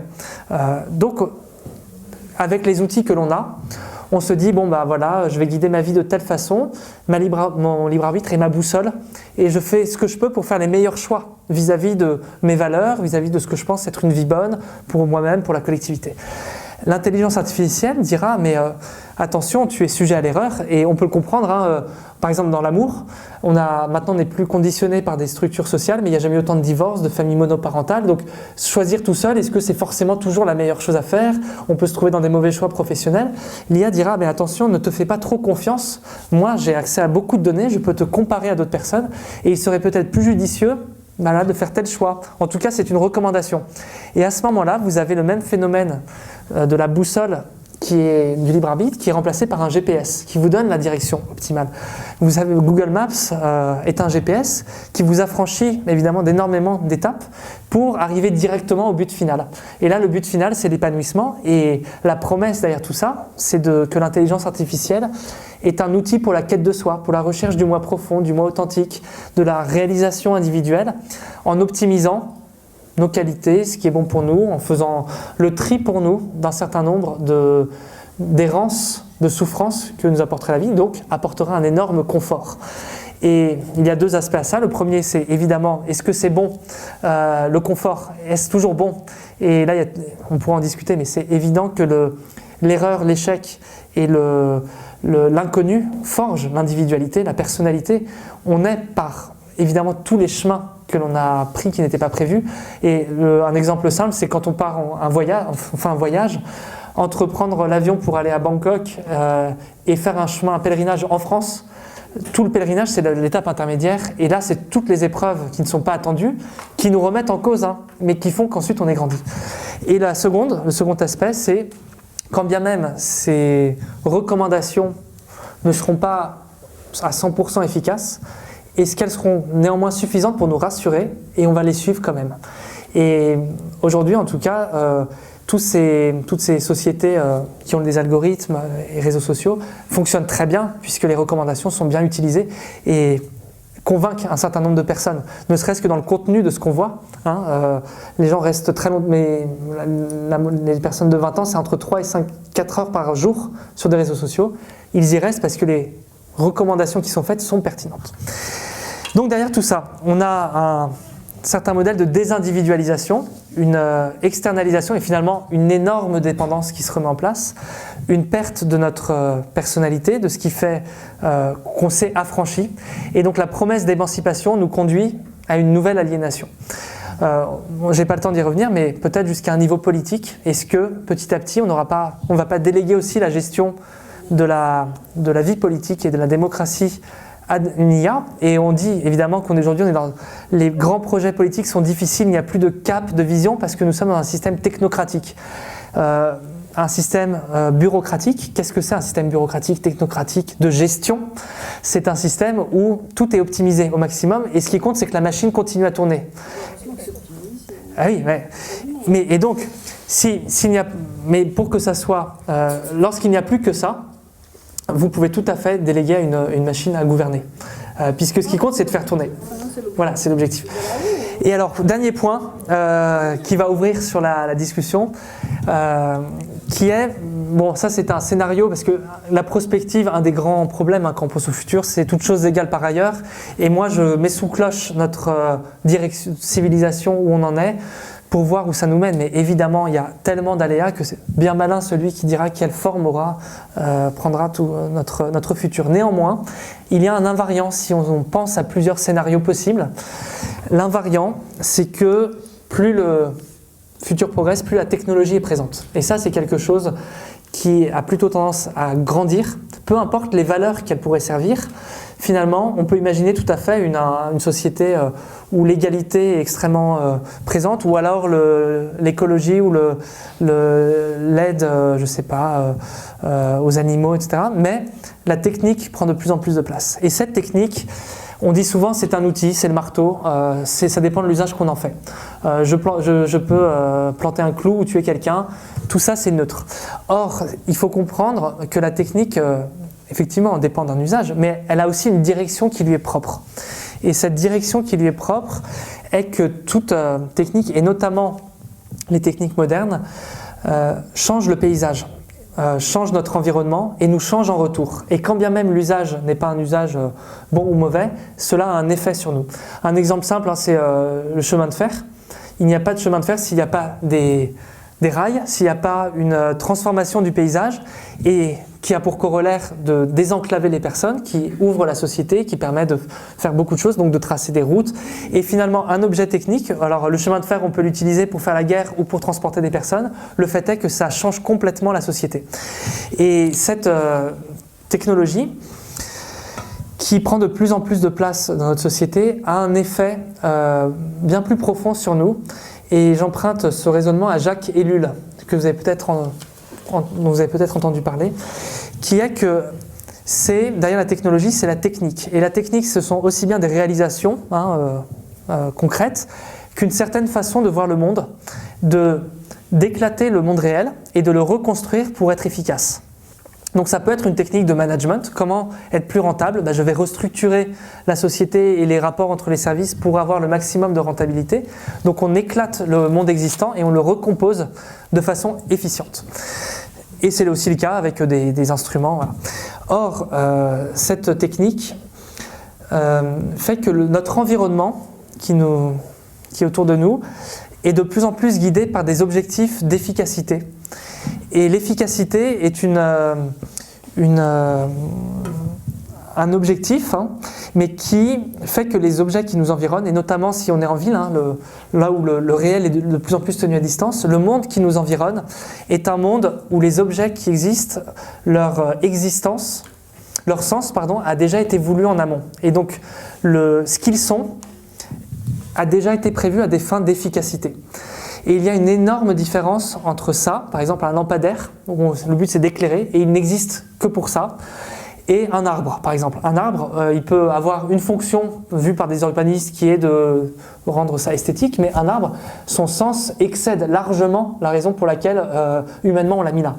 Et dans notre environnement, petit à petit, les choses qui nous environnent sont de moins en moins propices à faire surgir le mystère. Des choses qui ne sont pas déjà profanées par l'homme. Un environnement urbain, c'est un environnement où la nature est déjà complètement hermétique, balisée et maîtrisée. Or, le sens du mystère, c'est ce qui reste sacré dans le sens où la main de l'homme n'est pas encore là. Où est le mystère quand vous êtes en ville et que même le ciel n'est plus visible à cause de la pollution lumineuse? Où est l'endroit où on va pouvoir projeter un ailleurs?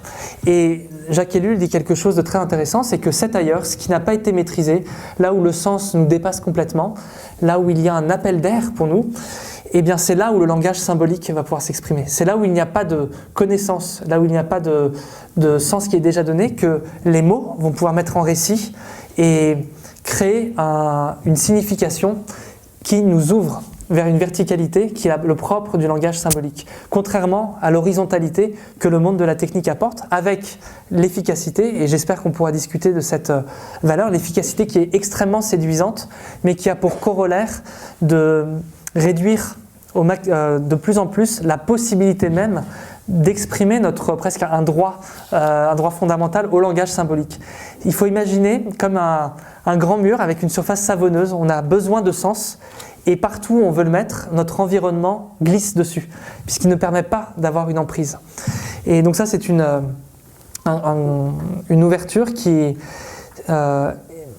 revient à nous demander notre environnement permet-il encore de construire des grands récits, d'avoir de la narration, ces récits fédérateurs, puisque l'efficacité vient toujours briser les récits. Et je pense imaginez un enfant qui est né avec une prédiction génétique et finalement il doit ce qu'il est en partie au choix de ses parents. Comment construire l'idée de se dire, voilà, je vais créer mon destin? Où est le mystère vis-à-vis de soi-même quand on sait qu'on a une probabilité d'avoir telle maladie à 50 ans qui va se développer? A-t-on vraiment envie de savoir? Et finalement, est-ce que la prédictibilité, l'efficacité, qui sont des valeurs auxquelles on aspire intuitivement en tant qu'être vivant, parce que ça optimise la survie, est-ce que aussi l'ignorance et le mystère ne sont pas des choses qu'il faut conserver, quand bien même le système serait moins optimal? Est-ce que c'est pas là où on peut faire émerger ce qui fait qu'on peut donner du sens au monde? Parce que sans mystère, sans zone non profanée, il est très difficile de donner du sens. Voilà, donc j'étais très bavard et ça n'épuise pas évidemment tout le propos, mais j'espère qu'on pourra en débattre et en parler. Voilà. Merci Julien. Merci.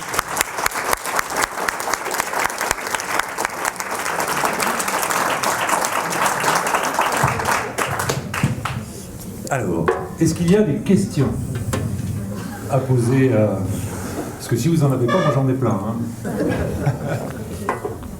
Allez, hop.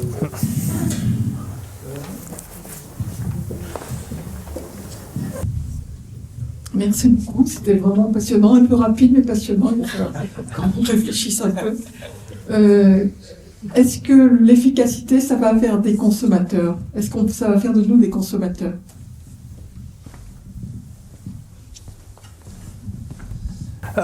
Personnellement, je pense que oui. Alors, d'une part, parce que l'efficacité optimise la possibilité de vendre des produits, mais aussi, individuellement, l'efficacité est un énorme bulldozer qui nous éclate, qui éclate nos identités, éclate nos appartenances, nous déracine.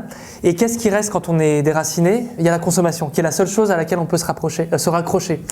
Et donc, je pense que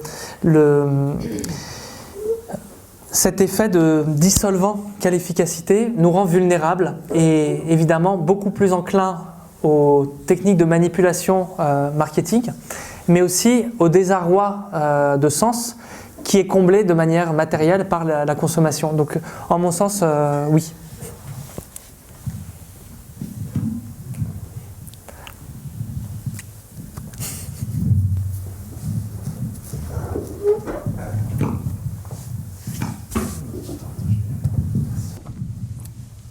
Bonsoir. Passionnant, effectivement. Des fois un peu compliqué. Mais je voulais vous livrer un sentiment que j'ai eu à travers vos propos et cette recherche constante d'efficacité, un peu en lien justement avec la liberté. Mais jamais j'ai entendu des choses que j'ai pu évoquer avec mes enfants ou autres. Soyons heureux. Jamais le mot heureux n'a été prononcé.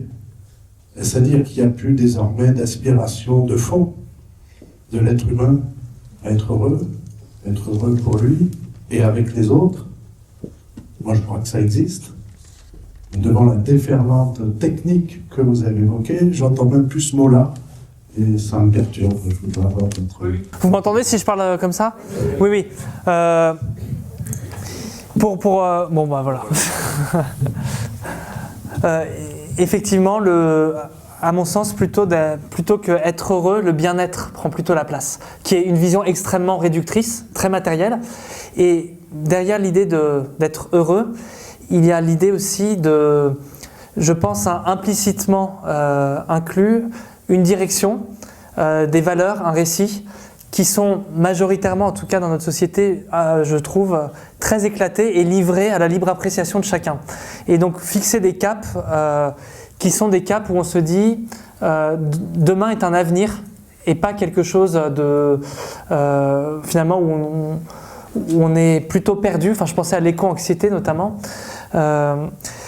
Disons qu'on peut rechercher le bonheur, enfin le bonheur ou être heureux, je pense que c'est plus ou moins c'est la même chose.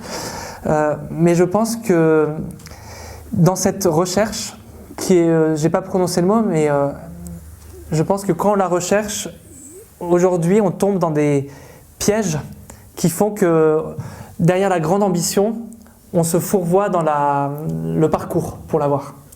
Voilà, je ne sais pas si je suis assez clair. Non. Bon, je ne peux pas répondre à la place des autres personnes, hein, mais de ce que j'ai constaté, c'est que l'ambition en elle-même, derrière bonheur, on va chercher des choses qui demandent beaucoup moins de long terme, d'efforts sur soi, mais un bonheur à court terme. Et le bonheur à court terme, à mon sens, est le bien-être. Pourquoi ? Parce que la facilité d'accès est plus importante. Or, être heureux, le bonheur suppose une temporalité longue et donc certains sacrifices ou certaines routes qui sont peut-être inconfortables temporairement pour un objectif plus lointain. Et donc c'est le court terme, à mon sens, qui neutralise en partie cette idée du bonheur, même si je pense que tout le monde revendique l'envie de bonheur, mais l'accès à cela est court-circuité. Voilà, c'est mon analyse et qui est là très subjective.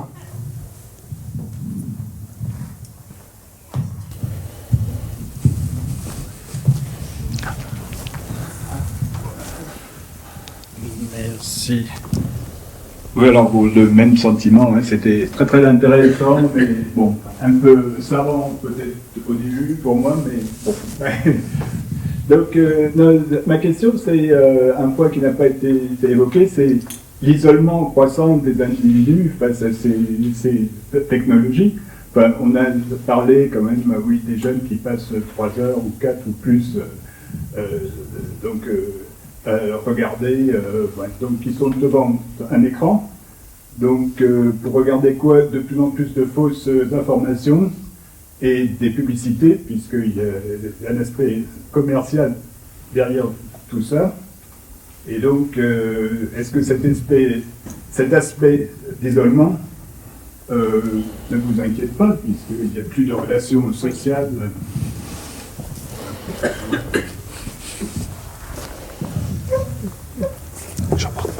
Merci.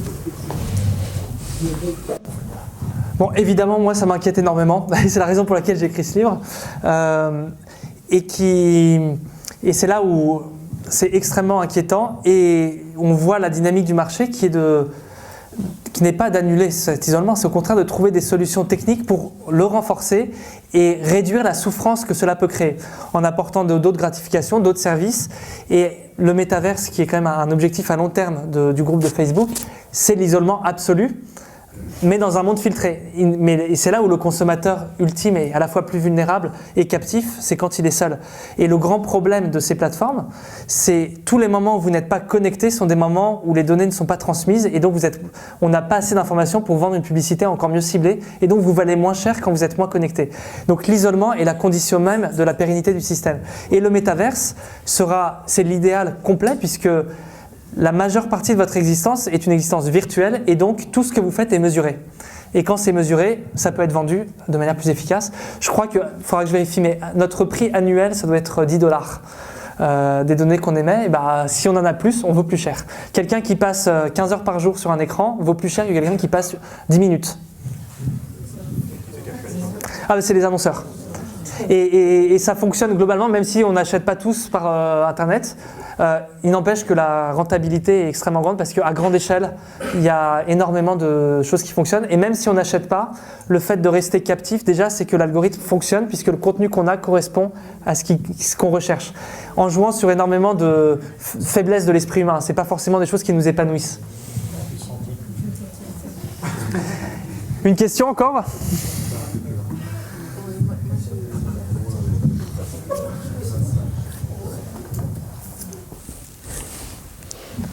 Je pourrais pas aller plus loin. Merci pour tout ce que nous avons entendu, c'est très édifiant. Et à la fin, je me suis dit, Rabelais avait raison lorsqu'il disait une science sans conscience n'est que la ruine de l'âme. Et vous, en tant que jeune professeur de philosophie, je voudrais vous demander, est-ce que au regard de ce tableau que vous avez présenté, avez-vous à l'avenir quelque chose à proposer pour quand même sauver la situation? Pour l'espérance.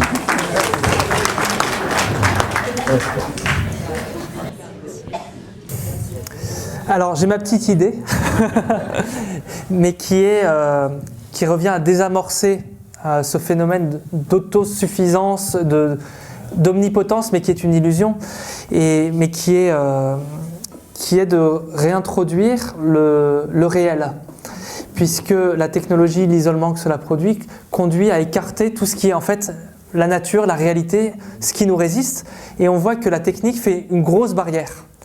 Comme si on était dans une cloche et on ne se rend plus compte de la réalité des choses. Or, quand on se rend compte que l'on est vulnérable, mortel, qu'on n'est pas autosuffisant, eh bien, miraculeusement, énormément de valeurs ressurgissent, qui sont des valeurs de fraternité, d'amour, de partage. Et donc, sentir que l'on n'est pas autosuffisant réintroduit tout à coup la solidarité et donne du sens à la communauté. Donc il est facile de dire il faut que le réel revienne, mais peut-être que la façon de le faire, c'est de réduire cette couche qu'a la technologie entre nous et le monde, pour prendre conscience que derrière cette couche, il y a tout un monde qui existe, qui nous semble tellement lointain parce qu'on ne le subit pas. En réalité, il est bien là. Peut-être qu'on le ressentira avec la crise environnementale à un moment qui poussera de fait à réduire les ambitions. Mais d'une manière plus existentielle et peut-être plus humaine, ce qui compterait, ce serait même si on est beaucoup affranchi de la nature, au moins d'en prendre conscience et d'être confronté à cela en ayant des périodes où on est sans technologie, dans les écoles par exemple. Ça se fait beaucoup, mais aller dans la nature, vivre des choses qui nous rappellent que derrière la protection, qu'on est dans des beaux draps et qu'il fait chaud, mais que dehors il fait très froid en fait. Et c'est là où on ressent la valeur des choses. Et la valeur de l'être humain, et ce que c'est que la précarité de la vie aussi, et tout le sentiment qui échappe à une logique comptable. Et ça c'est très important, c'est que derrière l'efficacité et ce système technique, tout est mesurable. Or, dans cette comptabilité, quelle est la place, par exemple, le pardon et l'amour ? De manière comptable, ce sont des aberrations absolues. Le pardon, ça remet les comptes à zéro, on efface la dette. L'amour, c'est au contraire, on donne énormément. Et pour pas trop m'appesantir, il y a justement des visions techniques de ces sentiments, de techniciser l'homme jusque-là. C'est l'altruisme efficace. Donc l'altruisme est la valeur, l'efficacité devient cette méta-valeur qu'on va mettre en place. Donc rendre de manière comptable l'altruisme, eh bien, ça peut se comprendre, c'est de dire quand vous avez devant vous un mendiant, vous pouvez lui consacrer 1 heure de temps, par exemple, ou donner de l'argent, mais tout ce temps-là, si vous l'aviez transféré dans un pays lointain du tiers-monde, eh bien, avec 5 €, vous ne donnez pas un sandwich à quelqu'un, vous avez sauvé 15 personnes de la cataracte. Eh bien, dans ce cas-là, eh bien, le vrai altruisme, c'est que vous transférez tout, vous faites un métier dans la finance très rentable, et vous avez sur votre compte en banque une partie qui part dans ces pays-là, vous êtes de fait... Vous participez à l'altruisme, mais en réalité, votre expérience humaine, elle est complètement désincarnée. Et c'est toute une ambivalence. Quelle expérience fait-on de la charité et de l'altruisme lorsqu'on n'est pas confronté aux émotions humaines que cela implique et au regard de quelqu'un, et donc d'incarner humainement l'action? Alors certes, on est plus efficace numériquement, mais en réalité, dans le sens et l'expérience vécue, c'est une désincarnation complète. Et je pense que ça traduit bien ces deux visions. Là où l'efficacité rentre, on peut avoir des résultats, mais l'expérience humaine, elle, est complètement vidée.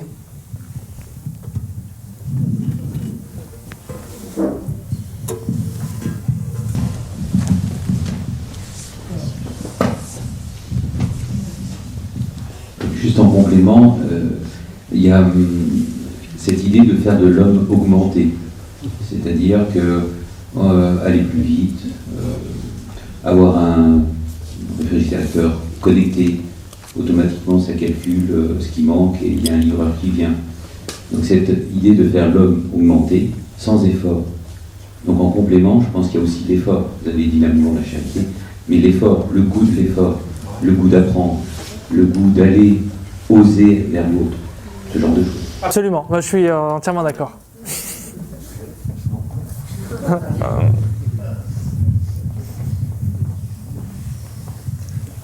Bon voilà, non c'est... Ah oui, alors, je suis là, c'est sûr.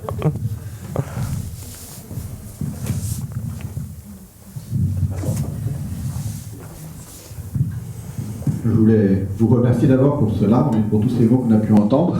J'aime bien l'image de l'histoire de la chrysalide. J'avoue que je me retrouve peut-être souvent là, en fait, un peu la larve qui a du mal à rentrer dans la chrysalide et qui du coup résiste. Et donc mon modèle reste un peu d'arrière-garde. Donc voilà, des fois je me dis par rapport, comme je suis pas parent, je peux pas facilement un peu le dire, mais des fois il faut qu'on joue le jeu aussi, en fait, d'oser aussi se libérer de la technologie. Et quand, par exemple, au camp scout, c'est toujours une question, ou au camp d'aumônerie, est-ce qu'on vient avec son téléphone ou pas son téléphone? Parfois, les parents ne sont pas les meilleurs, entre guillemets, aides pour nous, parce qu'ils ont un besoin d'être en lien avec leurs enfants, et du coup, en fait, on doit prendre en compte le désir des parents d'être en lien avec leurs enfants. Et donc, il faut inventer des matières technologiques par lesquelles, du coup, on va répondre à ce besoin-là, par exemple. Donc, les parents, en fait, des fois, ne sont pas toujours les meilleures personnes qui nous aident là-dedans. Donc, des fois, il faut un peu réfléchir, des fois aussi aux choses, et accepter que, on va écrire une lettre pour avoir des nouvelles de notre enfant, et puis la lettre viendra 4 jours après. Et voilà, voilà. Mais bon, ça c'est le bon côté un peu large, donc du coup... En revanche, par rapport à ce que vous avez dit un petit peu, c'était un peu la grâce aussi, un petit peu peut-être de notre foi aussi, que je voulais un petit peu revenir. On a parlé justement du côté désincarné, et notre foi s'enracine sur l'incarnation. Et on croit que notre corps n'est pas qu'une interface en fait avec le monde, comme d'autres moyens technologiques, mais qu'en fait il est l'expression de nous-mêmes, en fait, notre corps, c'est ce que Jésus nous a dit. Dieu nous a montré son amour en fait à travers son corps, quoi. Donc aussi en fait savoir repenser aussi la place de notre corps et comment est-ce que du coup oui, on a besoin de mettre en valeur notre corps, et c'est pratique d'avoir des prothèses quand le corps il va mal, mais en revanche c'est pas forcément très pratique pour exprimer notre corps à travers en fait tel ou tel outil de pensée qui pourrait un jour nous être greffé en tête et qui serait le moyen de communiquer. Donc retrouver le sens de l'incarnation, je pense pour nous, c'est peut-être la manière que nous, comme chrétiens, on peut amener au monde d'aujourd'hui qui est largement déchristianisé. Peut-être dire, si mon corps est important, parce que Jésus l'a assumé. Vous veniez sur Ellul, donc pour les gens qui ne connaissent pas très bien Ellul, c'est un penseur protestant, vers Bordeaux, je crois qu'il existait juste l'après-guerre, enfin l'entre-deux-guerres et l'après-guerre. C'est cette période-là. Donc en fait, quand il parle d'ailleurs, il pense aussi en effet à l'ailleurs qui n'est pas juste en fait un lieu de rêve et d'évasion pour l'homme, mais quelqu'un en fait.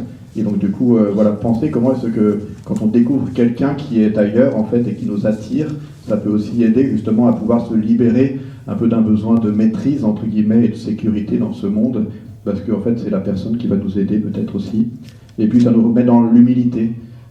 L'idée d'autonomie, c'est Jean-Paul II qui a beaucoup pensé ça dans Veritatis Splendor. En fait, il a un peu lutté contre l'idée d'autonomie en disant qu'en fait, on a une hétéronomie participée, donc pas juste une loi qui m'est imposée, mais en fait, j'entre dans la loi qui me constitue en quelque sorte, quoi. Et ça peut aider. Et puis l'humilité aussi, et puis aussi l'appel au don de soi. Le Christ, c'est par amour qu'il est venu sur terre pour se donner. Et en fait, si nous apprenons aussi à nous livrer, en fait, c'est ça qui... et puis si on apprend aussi aux jeunes, entre guillemets, les personnes qui découvrent la foi chrétienne à se livrer, en fait, pour entrer dans la relation à la fois avec Dieu et avec les autres, en fait, on se confronte, en fait, du coup, à ce besoin d'aller vers, entre guillemets, et de sortir de soi, et pour casser, peut-être, justement, c'est là où on devient papillon plutôt que chrysalide, du coup, casser, en fait, un peu la coque dans laquelle on s'enfermait, et là, du coup, c'est, l'ouverture qui arrive, en fait, grâce à ça, quoi. Donc, merci bien.